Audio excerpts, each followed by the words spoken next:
Jeff Dutrow. I'm education coordinator with the Reserve, and I'll be going through about 45 minutes of my version of fishing.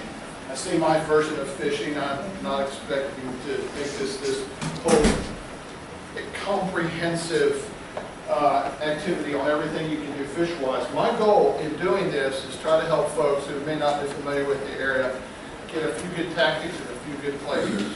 And before I go any further, full disclosure, I fished last Sunday and caught nothing. Okay? It does happen sometimes to me. Fortunately, not very often.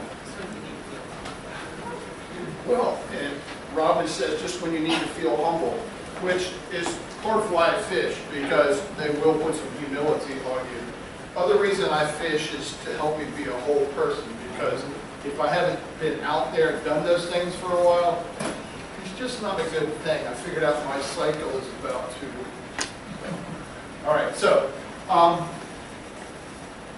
I have been real successful in a lot of tournaments. I don't spare you all the details, but I have. I don't particularly like to fish tournaments because there's just way too much testosterone in them. But I will engage in them occasionally. A couple of pictures of big fish. I'm just trying to generate some credibility so you believe me when I tell you the rest of this. This is my daughter, very, very, very happy child with her first big redfish. And not just redfish, but some other characters. I don't chase a lot of freshwater fish. I was fishing a tournament a couple of years ago and had to. It was part of the criteria. And the first day I went out, caught that one. It was just under 13 pounds. Which is why I didn't bother fish freshwater. They're not fast enough and they don't have teeth. I'd rather chase big fish that go fast and have teeth. Just saltwater fish. So I was pretty spoiled. I caught another one that they almost that size, and I haven't been freshwater fishing since. A couple of thoughts initially. Really, I want to try to keep this simple. I'm going to talk about a couple specific tactics and about 4 specific places. The things, I'm going to go in more detail with this, but cutting to the chase, things I really like to use. I throw top water all day, and I will throw a jig and a tail, a couple of my favorite top waters. That's called a spook on the left top and a chub plug on the bottom. And then I will throw jigs and tails, a couple different brands that I like, but I'll go into more detail with this, but I figured I'd address this right away. A couple things about questions. If there's something you want to clarify as I'm going, please raise your hand. But if you have like the more detailed questions, hold that till the end. I'm going to try to go fast and leave 15 minutes for our conversations or longer, because I won't go anywhere if you want to keep talking about it. Before I go any further, we're going to talk a little bit about where to go, when to go, and what to do. But a few words from our sponsors. We are at the Apalachicola National Estuarine Research Reserve, which is a mouthful. But we are one of 29 reserves in the country, primarily funded by NOAA. And then there's a separate partner for each reserve in the States. We're with DEP. Our roles, what do? We conduct research. We're very actively engaged in research in the Apalachicola estuary now. Education, 2 different areas for that. K-12, professional development for teachers, and then a lot of professional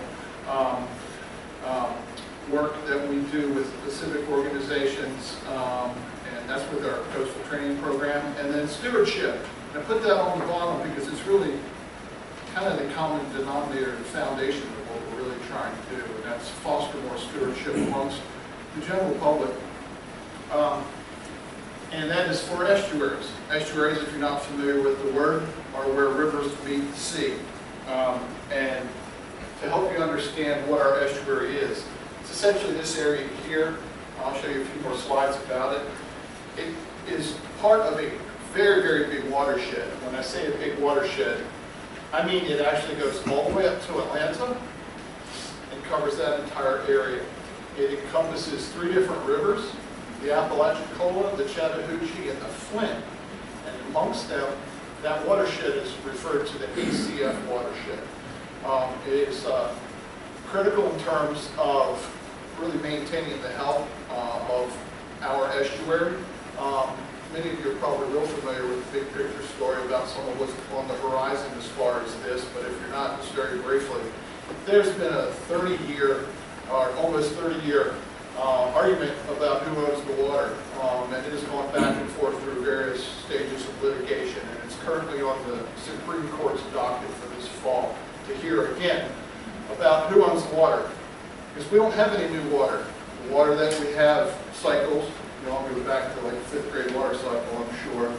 The water rains, evaporates, the whole process maintains the cycle of the same water that we have. And if we don't get it in our estuary, which is here, we won't have a healthy estuary. So that's part of the issue, at least in our community. When I talk about our community and the estuary, I actually expand it much larger, because it's not just the water and the inhabitants of the water, but it really refers to the entire community. That's East Point and everyone around.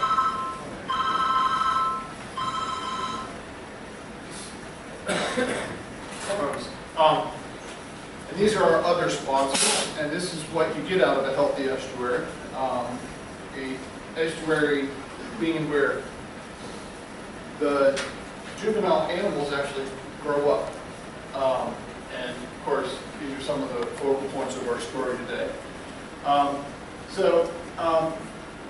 If you're going fishing locally, there's a few things that you do have to have. You have to have a shoreline license. You actually are supposed to have one, even if you're on the shore and you're a resident. That was news to me as I was prepping for this. I want to make sure I knew the status of licenses. You're supposed to have one, but it's free. So you can take that as you wish.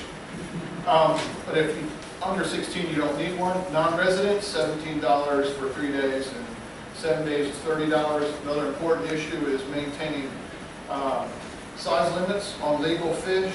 It is a real big deal. A lot of people get real surprised when they get caught by FWC. First offense on one fish is $200 to $300, and after that it's really excessive, of $500 to $1,500 in jail time. They don't play.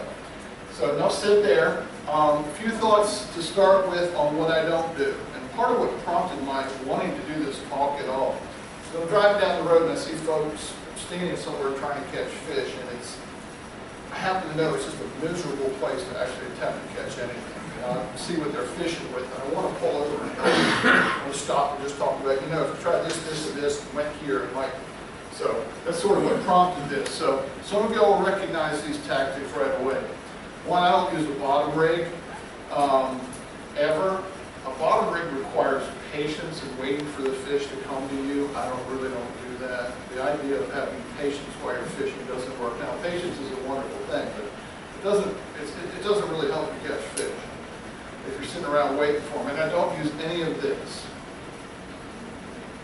These are all dead bait that we hook to a bottom rig like that. And if you want to use them to catch these, that's fine, but that's not what I'm trying to catch. Okay? Now, if you wonder why you've been catching these things, it's probably because of using some of these dead baits. In fact, I rarely use bait at all. Now, there are a couple exceptions, and not very often. I should mention gulp. Really, really popular, and it really, really works, but I don't use it. Now, if I'm in a tournament or some situation, it might be an exception. This is a pinfish, and they'll eat them all, and they're $1 a piece, and there are 6 in a bag. So you get 6 pinfish for $6. That just doesn't add up for me. So it's just, in the winter though, that might be a little different. There are a lot of exceptions to the stories that I'm telling, but I'm trying to narrow it to, just kind of a functional, useful set of information. So one other thing that I do like to do, that's the cast net. I'm not going to talk much about that here, but if I'm using live bait, it would be with live white baits. Great tool to carry around, but it's a lot of extra stuff. I mean, you got to carry the net. Usually that's with a 5-gallon bucket as well as a bait bucket to keep them in. Typically when I'm fishing, if I can't carry it, I don't bring it.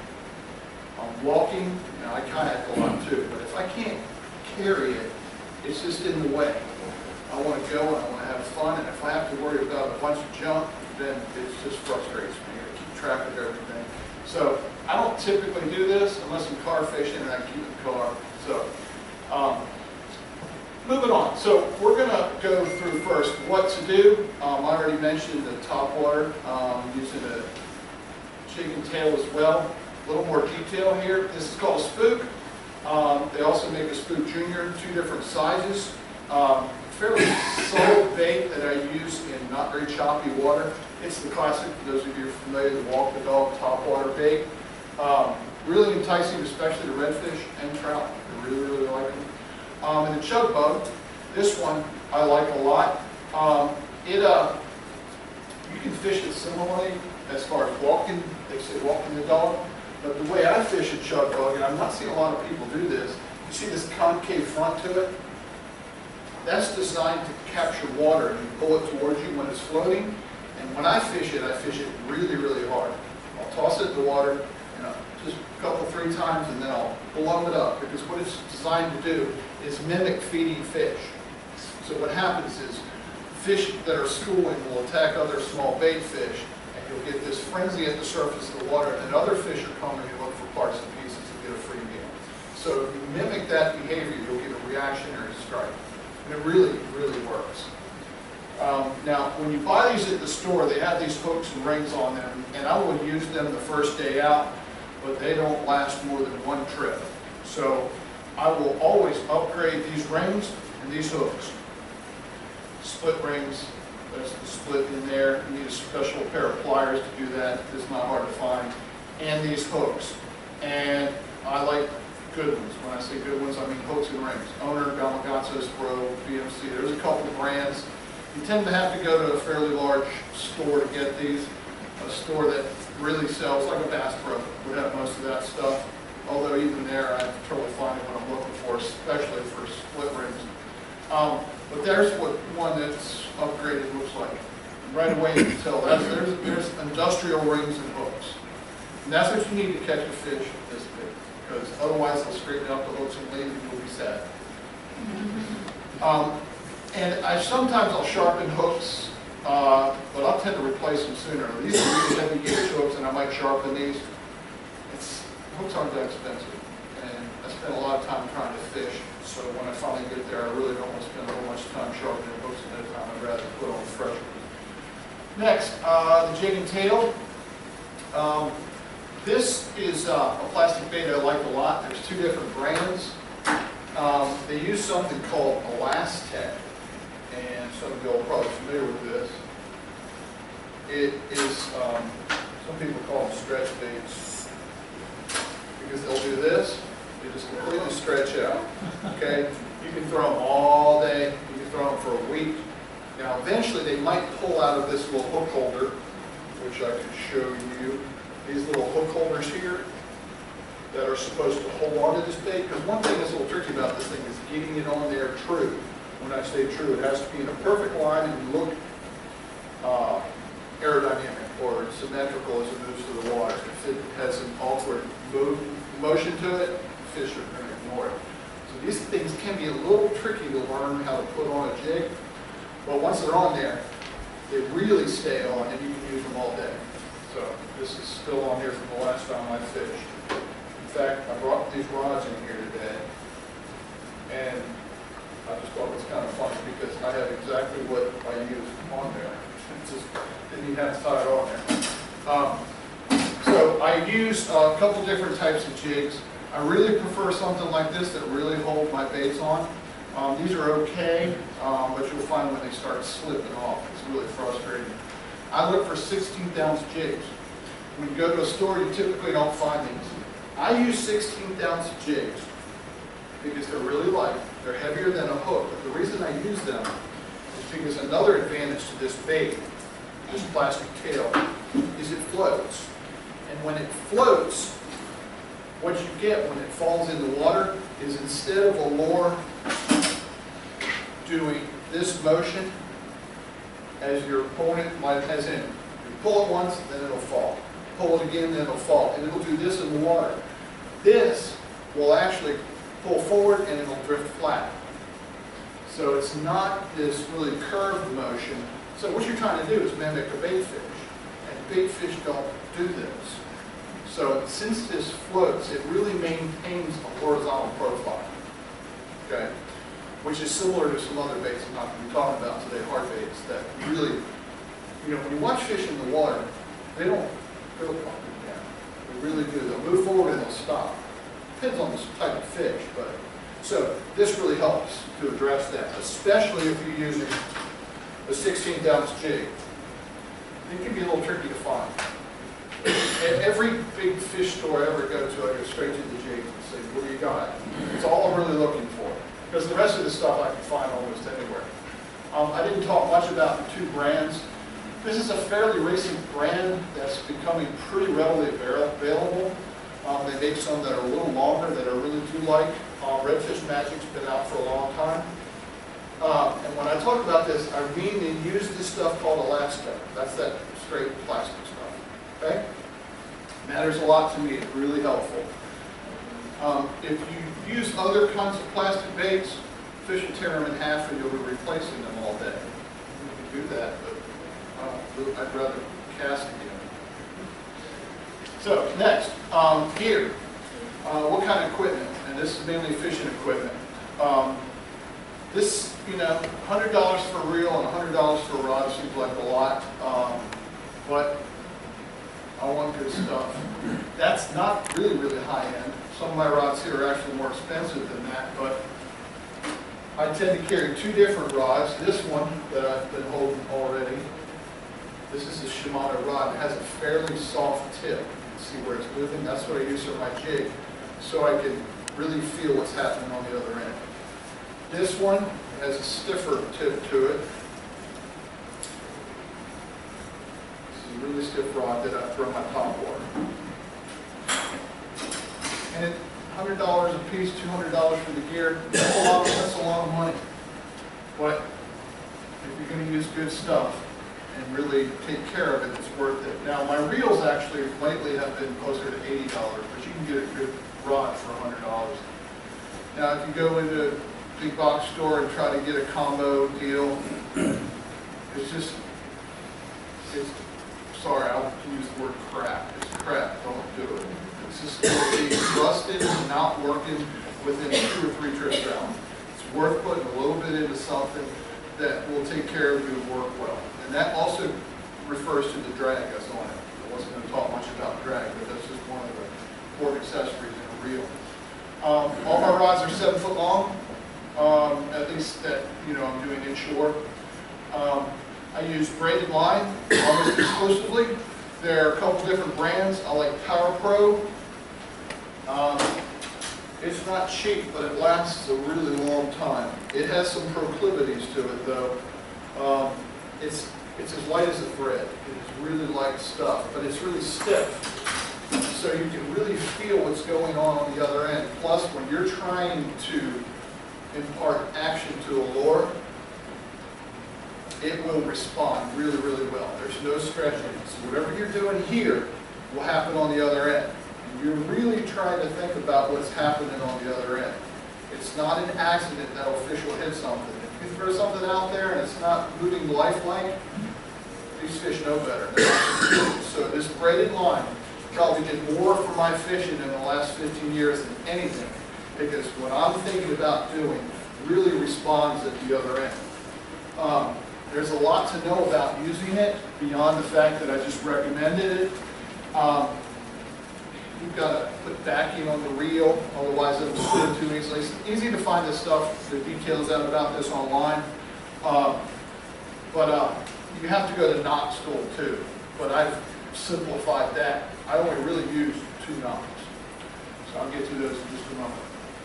I will always tie on about 24 inches of leader. When I say leader, I only have about a foot left here.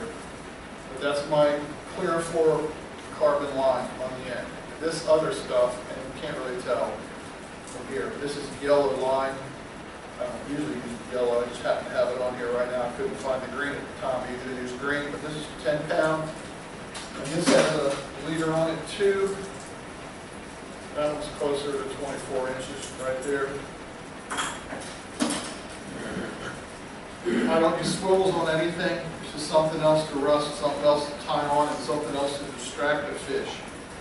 You really don't need them. It's a waste of money, but you need a couple knots to solve that. I use easy knots. There aren't many that I need. Found the ones that I like, and they can catch all this fish you saw pictures of. I've been using the same knots for years. That, in particular, is I tie a loop on all lures. Now, again, I'm using jigs and topwater, but I tie a loop even on straight hooks. If I happen to be fishing a lot of bait, I'll tie a loop on it. It's a great lure, and it allows, the reason you tie a loop is if you're walking the dog or you're imparting some motion to the end of the lure, it gives it a loop to move around, and it gives it more free-form action. And for the braid to leader, this is the one tricky knot because this braided line is really slick and really thin. And you have to tie a really good knot for it to hold. And I found one that's really simple. You can Google J-knot, and this will pop right up for you. All that is a weave. You just follow it. It's like an overhand knot first, and then you just weave it in and out the other way. I can do it. My eyes closed really, really fast. It's just a weave in and out. And I teach you that, but all you got to do is look it up and practice it. One of the things I've done driving down the road, somebody else is driving, not me, I'll take 2 larger pieces of rope or something and practice some knots just sitting there going down the road. It's kind of fun to do. Once you practice it a few times with your eyes closed, it's not hard. This is a really easy knot. If you look up braid to leader, you'll find something like this typically. This is what most websites will say that you should use if you're going to tie braid to leader. Now, I can do that. I've done it, but I don't have any particular reason to because that's just too complicated. And I'm trying to keep it as simple as possible. So, which for me is the double, not the double, but the J-knot. Okay? Any clarification questions here? I feel like I'm on a roll. Kind of quick. All right? Sir? When you finish for the day, you wash out your reels? Yeah, I'll hit them with just spray, but not too hard. If you put too much spray in them, you'll push them up in there into the bearings and all the gears. And I just give it a light spray. But the key is not to give them wet salt water in. Yeah. If I don't drop it in water, I wait until I service it. And your guides, you think of those? Yeah, in fact, I would spray those more often than the reel because they're more likely to get salt water on them. All right? Question if y'all didn't hear it, so I spray my reel down when I'm done. Yeah, but lightly. Because you can cause some trouble if you overspray it and really spray them down. Okay. Reels have come a long ways in the last 20 years, though. Most of them are really nicely sealed and they hold up much better than they used to. So there's a lot of competition out there too. I think the price quality curve has really come in the consumer's favor. All right, this tape is 46 inches long, and that is the exact same gear that I'm talking about. And I had no problem catching that fish. It took a little while, but I had no problem, and it was with those very same knots.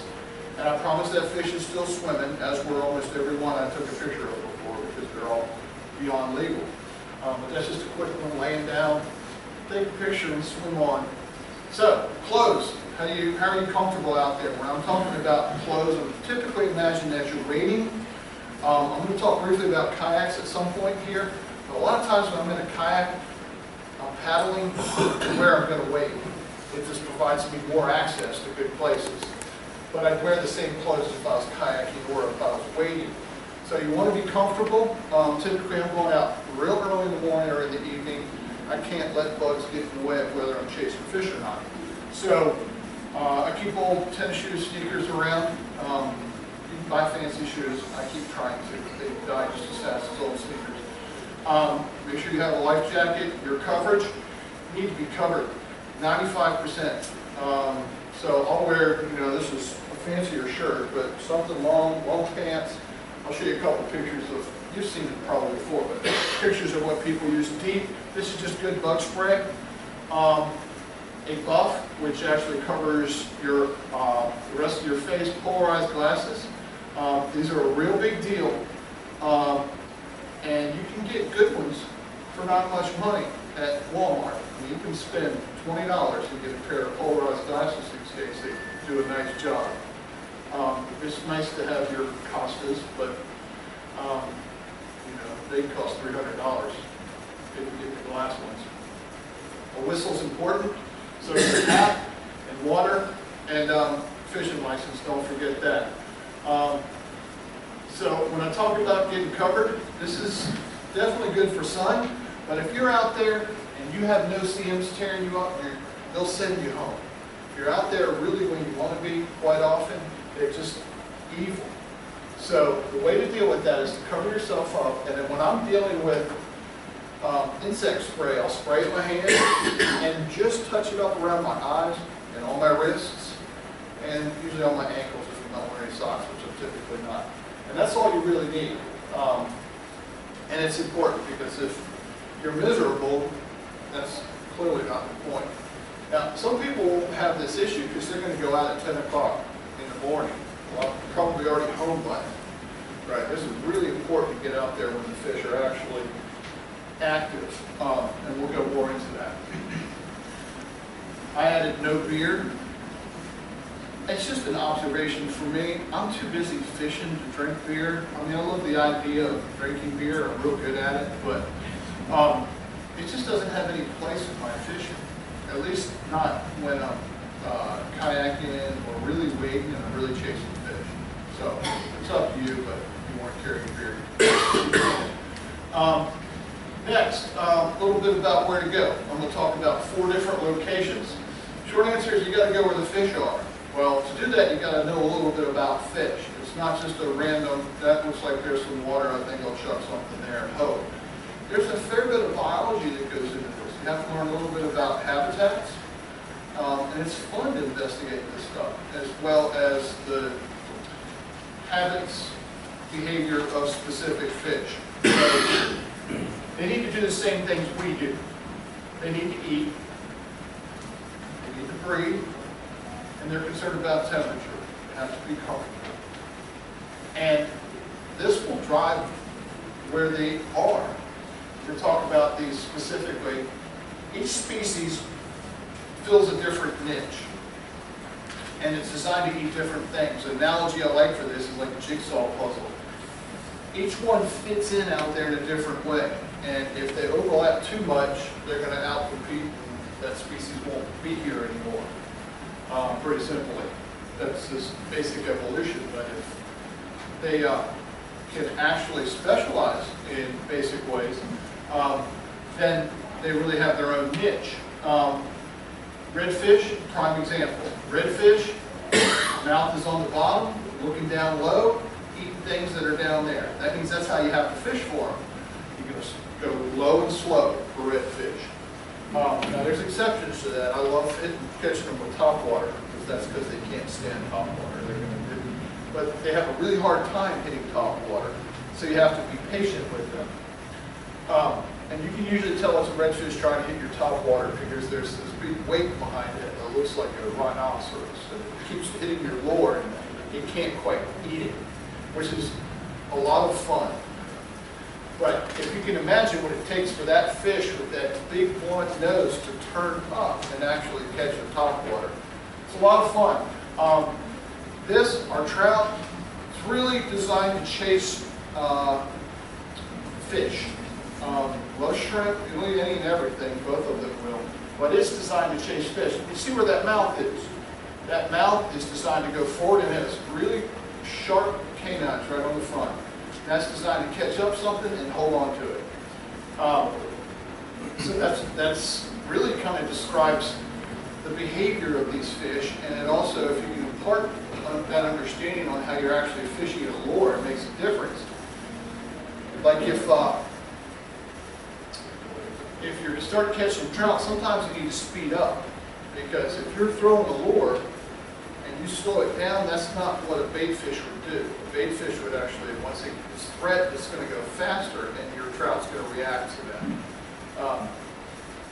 And that it would be different with redfish.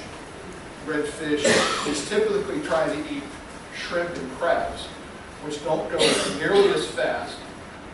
Shrimp tend to jump. So if you're throwing something like the smaller one of these plastic tails, you really want to give it this sharp little hop movement to mimic shrimp. That's especially if you're in the neighborhood of redfish, or that's what you suspect is there. And then there's Spanish, one of my favorite fish to catch and eat. A lot of people don't give them enough credit, I think. This is an F-16. That thing is designed to go really, really, really fast. And the tail design is what tells you that. And it has lots of teeth. Now, these will hit anything too, but you really have to fish it fast. And a couple places that I'm going to show you, specifically location-wise, are going to help you see that.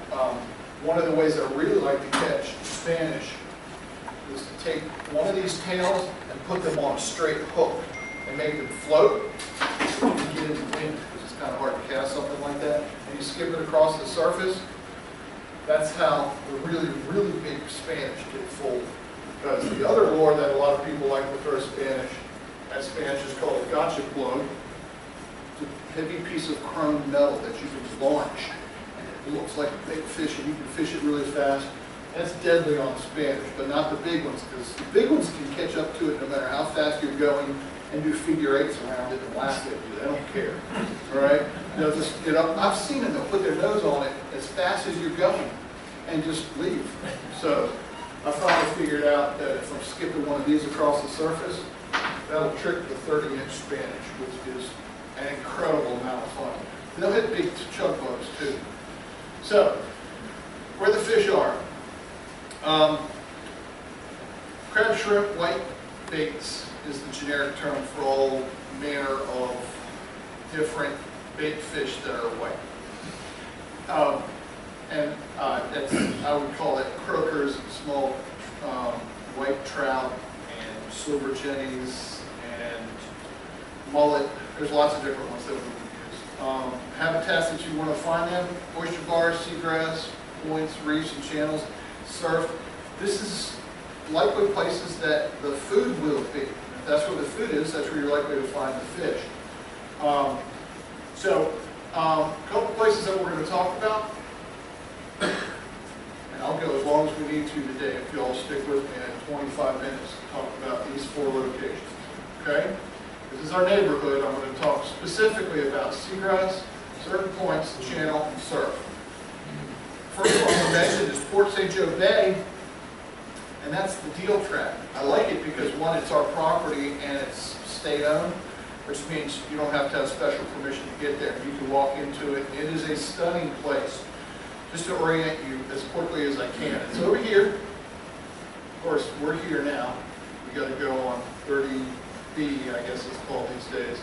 And as you approach the area we're going to, you I'll give you some specific directions as you come down here, 30B. Now, I'm guessing that if you don't know, 30A goes out here and you turn this corner, and right on this corner right here, the kayak launch is there. That's also where all the great big granite rock work is out towards St. Joe. And I think I have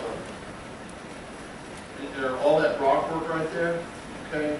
The road that you're looking for is shortly after that on the right. I think I have a arrow point right to that road. And there's a sign right there on the right, but it's not real obvious. You have to slow down and look for it. Once you get in there, there's a parking area with bathrooms, which is convenient. But then it is a 5-mile walk. Sorry? I said 5, didn't I? I wouldn't put you on a 5-mile walk. All right, yes, I'm sorry, a half-mile walk.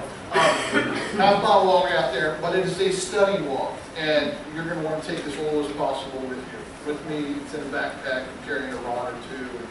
I don't need much else. All right, yeah, bug spray is given. So and water. So once you get there, I mean, it is stunning, and the whole shoreline. For those of you who know St. Joe Bay anyway, it is just a gorgeous place, one of the best seagrass habitats anywhere. What will await you is this dock. It is part of the deal track. It's in a little rougher shape than that these days, but it's still fine to walk. You can fish either side of it, or looking to the, I will call west. Technically maybe not, but this is what it looks like. and it is this wonderful seagrass habitat that you can wade and walk all the way around that point. Really good for both of these, using both of these. Okay? It's a beautiful place to go. Scallops too, if you want to find a place just to walk in and scallop. All right. Next spot, I'm going to talk some about the surf. Surf, obviously, lots of places. We're going to talk about it on the outside of St. George Island. This list, pretty similar to what I already showed you with a couple changes. Similar, same reel. I would throw a longer rod because you're trying to cast out over these breakers. There's a lot of fish in these troughs, but you really try to cover some distance. And recall, I'm not throwing a bottom rig with dead bait on it, sticking it in the sand spike and hoping something comes by. I am typically wading and throwing. It's very active and a lot of fun, especially while my kids are playing the surf anyway. Because I'm definitely not going to sit on a lawn chair and get suntan or read a book out there. It just doesn't work for me. I got to have something to do. I might use heavy mono as my leader, because if I'm throwing at some animals with teeth, Spanish or Jack Crevalle maybe, then or bluefish, they'll cut you off. Still no swivels, easy knots. Sand spike's still nice to have around out there because you don't have anywhere to put your rod in. You don't want to put it in the sand. Anything different here? Hat, water, everything, except I would add beer. If I'm going to the beach, that's different. Okay. Sorry? I'm sorry? Not in the park. Oh, no, not in the park. Yeah. Oh, and yeah, that's right, St. George Island, you can't go to the park. Okay. I was just generically in the surface, but I appreciate that. So, you're not allowed to drink beer at St. George Island State Park. Okay. And, by the way, I'm sorry. Does anybody down here use bait launchers? I'm familiar with them, but, you know, your question was anybody down here use bait launchers. I've seen them, but not that I know of. Okay, really. I should say also, this is the first time I've done this talk, and it's one that I want to do more often for during the summer for folks that want to come down and, you know, be successful, maybe going here or there. And I'm going to edit it as needed with what I learn as we go. And I'll make a point to say something about not drinking beer in the park. A couple really fun fish in the surf. Jack Crevalle, ladyfish, and bluefish. I stood out there with a fly rod and just had a ball with these. It's easy to do. Particularly recommend the chug bug there. Those fish out there, when something's blowing up on the surface, they can't stand it. You throw a chug bug. And there are some other topwater lures that have forward weights in them that you can really launch. Especially if you have a full spool of braid on there, they really work nicely. This is a classic out there to catch all of these and redfish and trout if they're there. Okay, that's a really good lure over there. All right. Next, I'm going to talk about a place that has seagrass, points, channel, and surf. And this is one of the most stunning places you could ever go, and that is the east end of St. George Island. Okay, it has some of its own rules, but to me, it's as close as we get to the Caribbean around here as anywhere. This is a Google Earth look at it. This is 5 miles, not 0.5, but you can drive it. You have to look at the wall. But when you get to the end of the park at St. George Island, there's a gate there,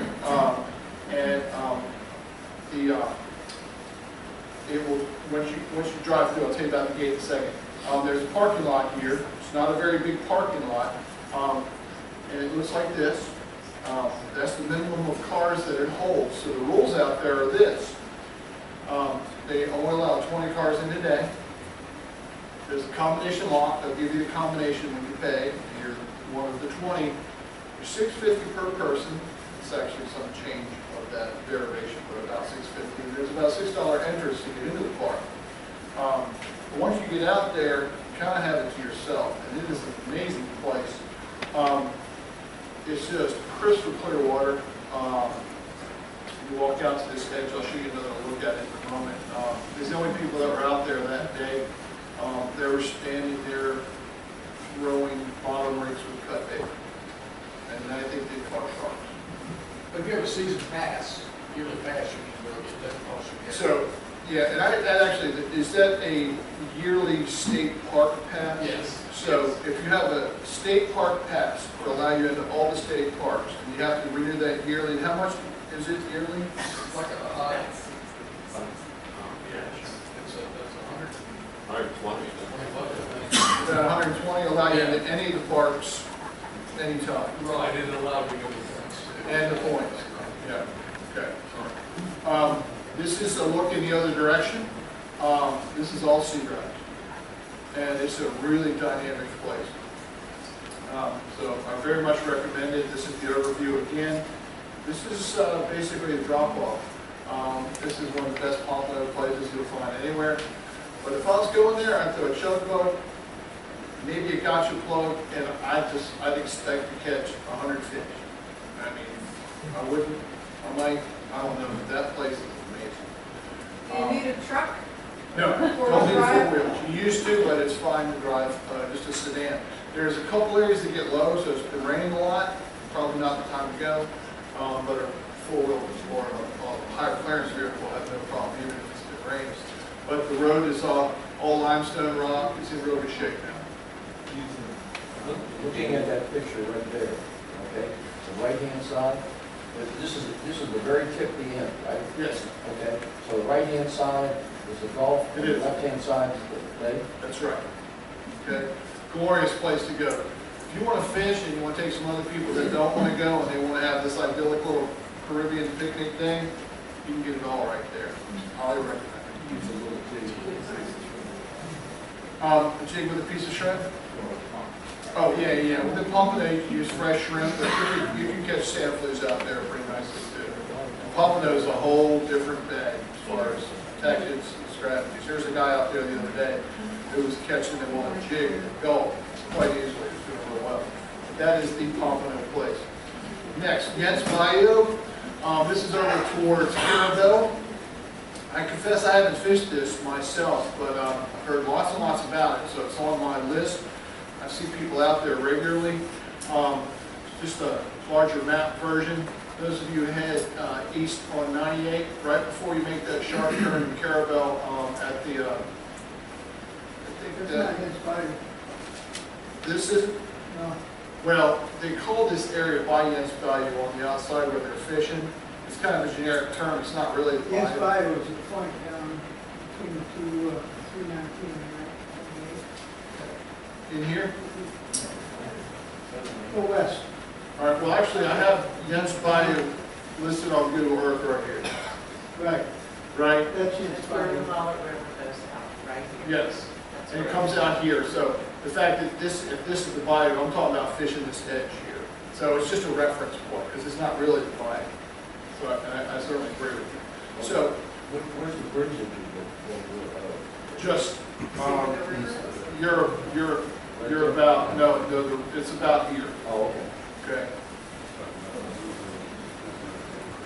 Oh, the new bridge No, there. that's right there. That's Oh, Mullet that's the River. new bridge?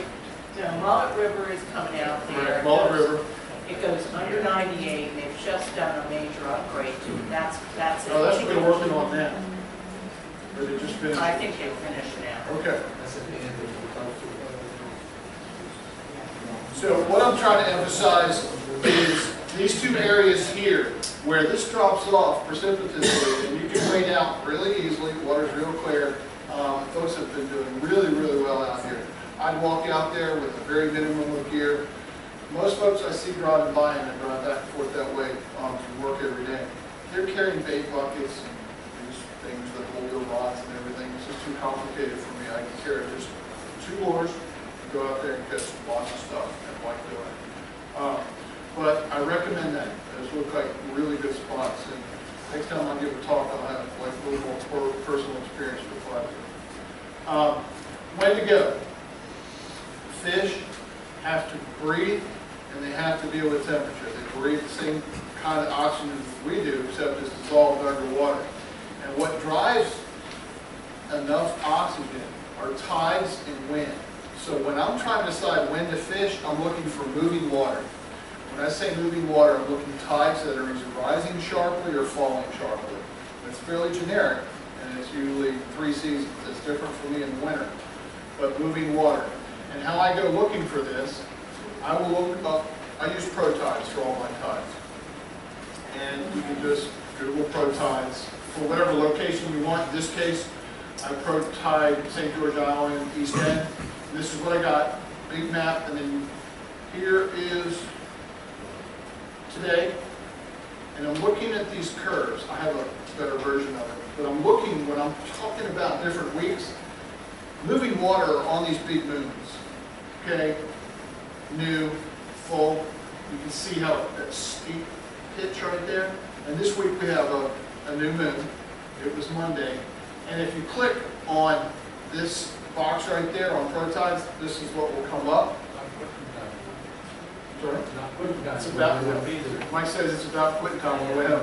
So, peak of the tide right here. And this fall, this is really what you're looking for. That nice fall. Once you get down here, it's kind of hopeless. All the water's gone. And, you know, you can go like catch sea stars and stuff. I would highly recommend visiting our tidal pools at those times, but not chasing fish. All right, you're really looking for moving water. This is okay, right? But when it's not moving, slack, when it's slack, there's so many times it'll shut down. It's waiting for 20 minutes to 45 minutes for things to turn back on. And that's moving water. And these animals are absolutely tuned to it. Okay? If I'm planning my week, I want to see the wind. Wind's a big deal, the direction. And that's really more for my comfort than anything else, because I don't really want to go out and get, beat to death. So I'm looking for wherever I'm going. This is the wind directions. I'm going to say, well, if I'm going to get northwest Thursday, and that's Thursday night, or all week is 10 to 15, that means it's going to be pretty good in the morning and the late evening. Really probably not going to have much wind. That's a really consistent pattern for the week. I, by the way, use Weather Underground really regularly. It does a really nice job. These are all west winds. I don't give a lot of credence to wind direction and that front information. I'm going to go fishing when I can. When it's not too bad, I don't care if it's out east, west, north, south, wherever. It will determine where I go. So if I'm looking at a west wind, I have to think about the lay of the land and where I'm going to find good cover, because I just don't want to get beat to death in the waves. It makes things just kind of unpleasant. So if I was going this week, I'm looking at, time of day. And if I go back one further, I see the pattern for the week. It's about an hour later each day, right? So it's really good Friday, okay? And then I'm looking at, I don't have Friday on here, I pulled up 5 days, and that's Thursday. About 5 knots. That's all right. Sorry, I'm immediately distracted. I had 5 knots Friday and really good tides in the late afternoon. That's what I look for. I'm trying to plan when can I get out this week, what really works. And those are the conditions I really want. A few notes on kayaks. Sit-on versus sit-in. Very much advocate sit-ons. I own a couple of sit-ins for other reasons, mainly paddling rivers. The thing about having a kayak is when you finally get one, you feel like, what took you so long? And it's like cheating. These guys have an incredibly nice boat, and they're standing on this sandbar, and they really want to get over there. It's like, if I could just get up that creek. Now, they could motor in that boat to get to that spot, right? I have a couple different bullet points in here that'll help tell this story more. I just show this example by exception. This guy can just paddle right on up this creek, and this guy can't do it. One of the issues that happens with people when they think about kayaks is, I'm going to tip over. Well, you can catch anything on a kayak. They're really, really stable. You just about can't tip them unless you really, really try. Okay? Now, I put these two on here. That's a mahi and that's a yellowfin tuna. If you can catch yellowfin tuna in a kayak, you can catch pretty much anything. These two, same guy, that's one of my former 8th grade students, who is just a fish monster, clearly. Sorry? Yeah, that's a tarpon. That's about 180-pound target out off landmark. Took him about 4.5 hours to get that fish that close. Swim off. But my whole point about this slide is to go, look, these things are really, really comfortable. It's like a floating lawn chair. It's really not difficult, okay? And a few other points on using them. Kayaks. It's cheaper than a boat. It's quieter. Maintenance is minimal. There's not no maintenance. There's a little bit. If you compare it to a boat, there's really no real comparison. You will fish more often because you can have 2 hours and go fishing. If you're going to prepare the boat, you got to start like how many days are seasonal ahead of time. I mean, it's just you spend more time doing that than you ever fish. When you're actually out there, you're going to see more things because it's quieter and you see it completely different. Your perspective on the water. No, you're not above, but you see wave action in an angle that you can't see from above. Obviously, exercise, and we all need that. You'll fish better, and I mean a lot better. The way it works for me is I'm going to map out my plan, and this is where I'm going to go and why. I made the right decision based on the season, the tides, and the weather. So I have kind of like this, radius of a mile that I can paddle to, and I have to catch fish there. What I find when I'm in a kayak is people are come and go all day long in a boat, and they're in a hurry to find fish somewhere. It's about being in the right place at the right time. We've already decided to be in the right place. And if you spend a little time where you are, you get dialed into the nuances of that particular area and the conditions and what changes happen in and around it. And I typically going to catch fish almost wherever I go. It might not happen in the first 10 minutes or the first 2 hours, but if I'm paying attention and doing what I'm supposed to do, it'll happen because I've already made good decisions about why I went there. You can put a kayak in on the side of the road almost anywhere, and it's really, it creates a situation where you just fish more often. All right. I have a good question about that guy on the elephant. He obviously didn't kayak off an island somewhere. Well, unless he's Pacific, he could be in Hawaii. You're right. They do mothership trips out with kayaks. That's where some of that. Yeah. How are you going to get a yellowfin? You might get lucky in Destin, maybe, but I doubt it. All right. So the last slide I have here, because I made it with 5 minutes left for questions, and this is on that sheet. Further reading, this link, if you just Google that, there's about 500 pages of some of the finest fish writing I've ever seen. It's done in a form that really dials you into the nuances of what's happening to fish. Now the focus is on Texas trout, but it talks about color and sound, seasons, weighting, all the gear. And it's just incredible writing. I really enjoyed it. I tried to convince him a number of times, actually, to write a book. But if you go to that page, you'll find his work, and you'll get lost in it. Because he writes, his articles are about 2 pages, maybe a page and a half long. And each one is on a separate subject. And it is a whole lot of fun to read. This is incredible. So, that brings me here. 55 minutes. Sorry. Notice when you had the soft baits on the jigs, and I've seen that some people hook them out the back, some people hook them out the bottom. Is out the back for more hookup and not getting hung up on oyster shells and weeds and stuff like that, or is it actually a better action? The question is the hook up Right. or down. Well, the weight of the hook is going to turn it one way or the other. The design of that hook. So you're really putting that bait on whether it comes out one side of the bait or the other, because the weight of the design of that hook is going to make it run hook up or hook down. More so, and I'll switch them sometimes. If it gets loose and gets pulled out, I'll switch it and run it the other way, but it's still going to flip over. And if it's a straight bait, it really won't matter. It'll work fine.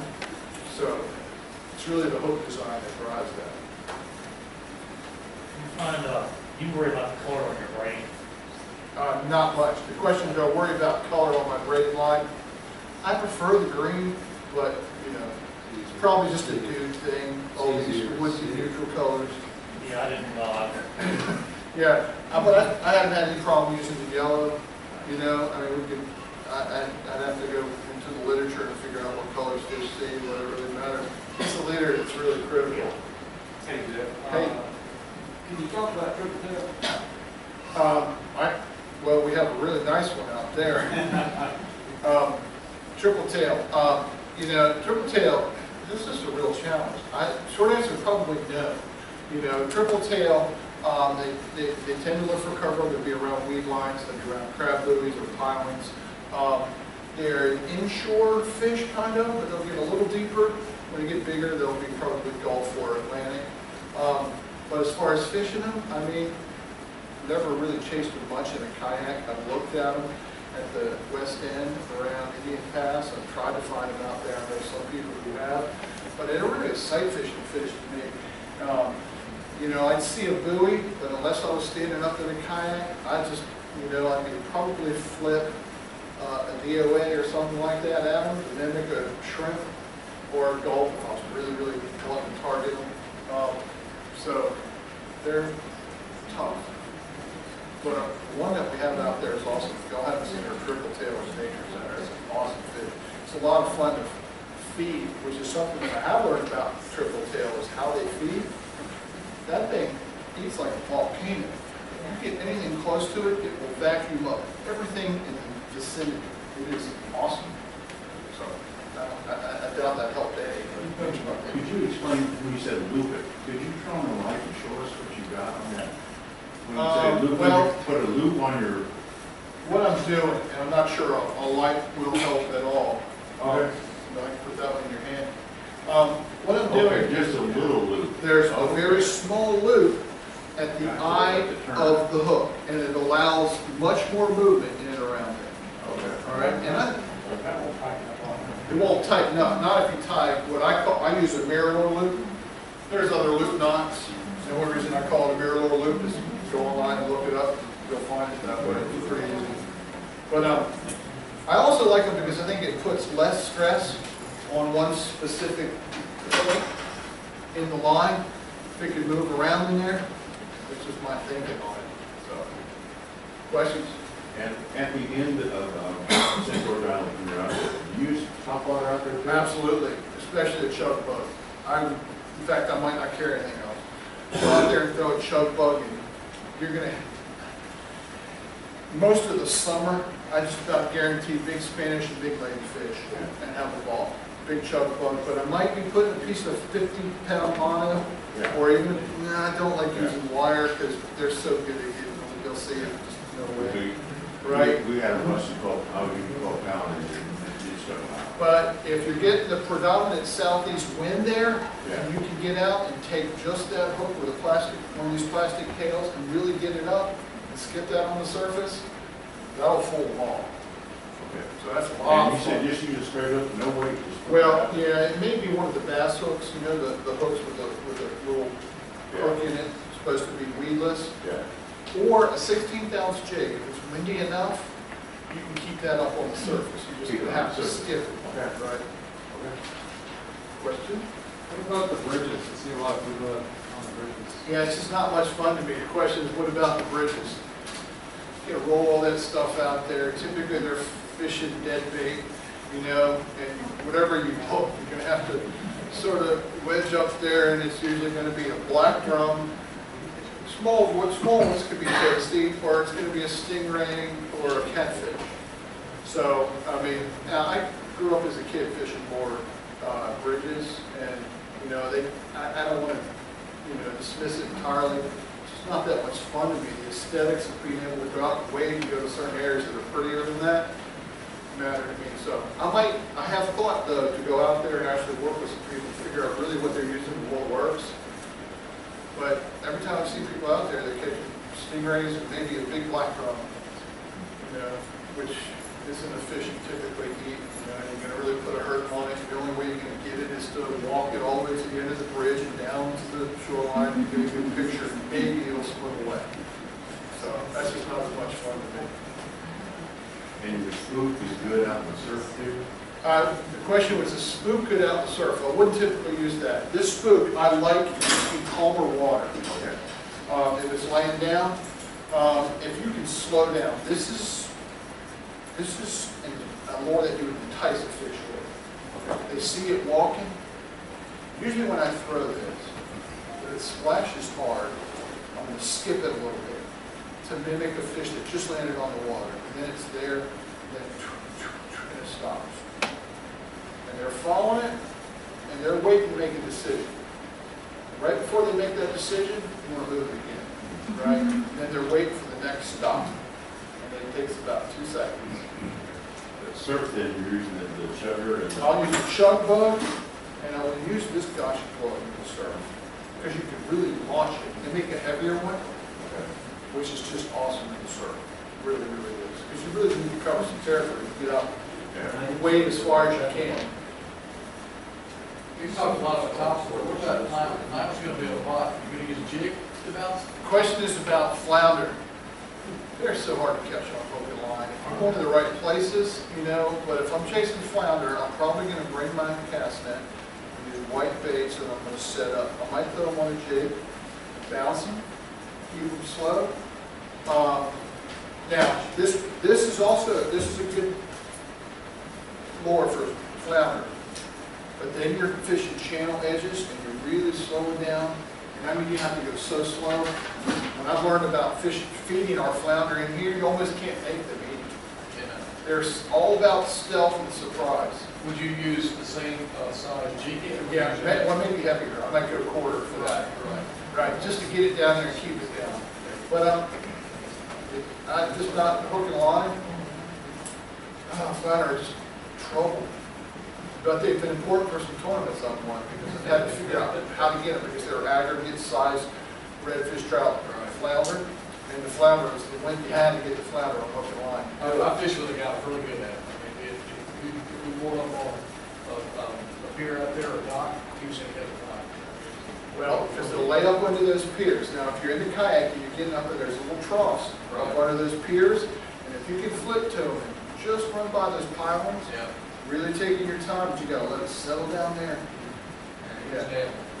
That is one good way to do it. I know it's 5 after. Y'all feel free to go. Anybody wants to keep asking questions, that's what I'm here for.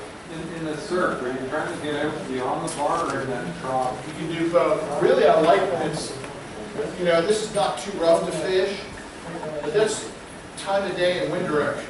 So if I can get a north wind in the surf, that's a great day to get out and start throwing topwater because the sound, they can hear it blowing up on the surface. You want to be able to hear it. And it's hard to compete with all that surf. And if the dolphins go by, do they scare off the fish or is that a good sign? They will scare off the fish. Yeah. Yeah. And not much you can do about it for a while other than go, ooh, dolphin. That's about all you got at the time. They have frustrated me though. I've been on an oyster bar and stood there and it's like, y'all go anywhere you want. Just standing there, it's like, especially in the winter when I got the trout dialed in and exactly where they are, and they're just, they won't leave and they're chasing everything I got away. I just go on and park them on. You know, they just go. Is there a time you would ever use a line or deer bait? Is there a time I'd use dead bait? For anything, dominoes or Flounder. I would use a cut strip of, you know, if I caught something, I think of